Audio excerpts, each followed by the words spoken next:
Hi friends, నేను సతీష్. నేను night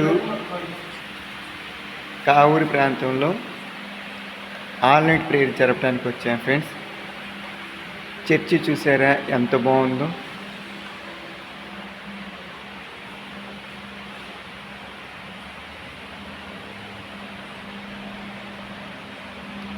ఈ చర్చి కావూరు ప్రాంతంలో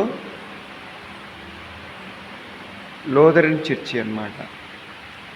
ఈ లూథరన్ చర్చిలోనే మేము ఆల్ నైట్ ప్రేయర్ జరపడానికి వచ్చాము. అయితే ఆల్ నైట్ ప్రేయర్ అయిపోయిన తర్వాత ఇంకా మాకు వెళ్ళటానికి వీలు అవ్వలేదు.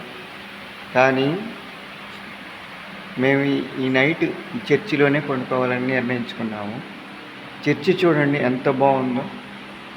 చర్చి ప్రతి ఒక్క మూల విశ్వాసులకి చక్కటి గాలి రావటానికి ఫ్యాన్స్, చైర్స్ భలే చక్కగా కట్టారు.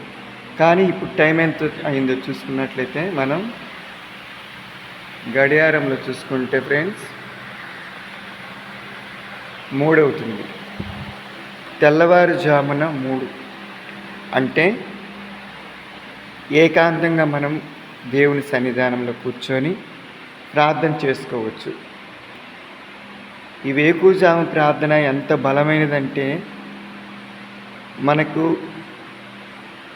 అవ్వని పనులు కూడా దేవుని సన్నిధానంలో పెట్టి ప్రార్థిస్తే మనకు తక్షణమే దేవుడు ఆ కార్యాలను నెరవేరుస్తాడు. వేకువజామున 3 గంటల ప్రార్థన దేవుడి సన్నిధానానికి వేగముగా చేరుతుంది. మేము ఈ వేకువజాము సమయంలో దేవుని సన్నిధానంలో గడుపుతున్నామంటే అది దేవుడు మాకు ఇచ్చినటువంటి కృపా ఆధిక్యతగా మేము భావిస్తున్నాం. పురుగులు, ఒక పక్క పురుగులు, చర్చిలో చుట్టూ పచ్చిగా. తుఫాన్ నిన్నే వెళ్ళిపోవటం వల్ల